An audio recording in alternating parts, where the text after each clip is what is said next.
വിദ്വേഷ പരാമർശത്തിൽ ഗുരുവായൂരിലെ NDA സ്ഥാനാർത്ഥി ബി ഗോപാലകൃഷ്ണനെതിരെ കേസെടുത്തു. മാതൃകാ പെരുമാറ്റച്ചട്ടം ലംഘിച്ചതിന് ഗുരുവായൂർ ടെമ്പിൾ പോലീസാണ് കേസെടുത്തത്.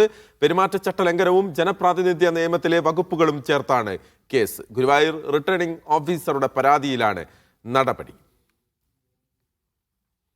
നടരാജ് പരശുരാം വിവരങ്ങളുമായി ചേരുകയാണ്. നടരാജ്, ബി ഗോപാലകൃഷ്ണന്റെ പരാമർശം നമ്മളെല്ലാവരും കേട്ടതാണ്, കേരളം മുഴുക്കെ കേട്ടതാണ്.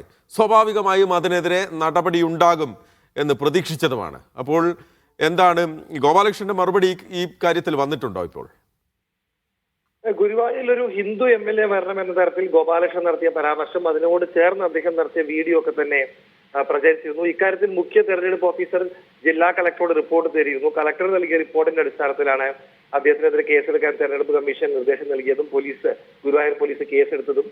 തെരഞ്ഞെടുപ്പ് പെരുമാറ്റച്ചട്ടം ലംഘിച്ചു എന്ന് കണ്ടെത്തിയതിനെ തുടർന്നാണ് നടപടി. പരാമർശം വിവാദമായതിന് പിന്നാലെ രാവിലെ മാധ്യമങ്ങളെ കണ്ട ഗോപാലകൃഷ്ണൻ തന്റെ നിലപാട് കടുപ്പിക്കുന്നതാണ് നമ്മൾ കണ്ടത്. തനിക്ക് പറഞ്ഞ കാര്യങ്ങളിൽ ബോധ്യമുണ്ടെന്നും തനിക്ക് അറിയാവുന്ന കാര്യങ്ങളാണ് താൻ പറഞ്ഞതെന്നും പറഞ്ഞുകൊണ്ട് അദ്ദേഹം താൻ പറഞ്ഞ കാര്യങ്ങളിൽ ഉറച്ചു നിൽക്കുകയായിരുന്നു. എന്തായാലും പോലീസ് കേസിട്ട പ്രകാരം കലാപാഹാരത്തിന്റെ BNS 192 ജനപ്രാതിനിധ്യ നിയമത്തിലെ വിവിധ വകുപ്പുകളും ചേർത്തിട്ടാണ് കേസെടുത്തിട്ടുള്ളത്. മാത്രമല്ല, ഗോപാലകൃഷ്ണന്റെ പരാമർശങ്ങൾ സമൂഹ മാധ്യമങ്ങളിൽ നിന്ന് നീക്കം ചെയ്യുമെന്നും പോലീസ് പറഞ്ഞിട്ടുണ്ട്. എന്തായാലും ഇതൊന്നും സ്ഥാനാർത്ഥിത്വത്തെ ബാധിക്കില്ല എന്ന വിലയിരുത്തലാണ് പാർട്ടി നേതൃത്വത്തിനുള്ളത്. നാളെ ഗോപാലകൃഷ്ണൻ ചാവക്കാട് തന്റെ നാമനിർദ്ദേശ പത്രിക സമർപ്പിക്കും.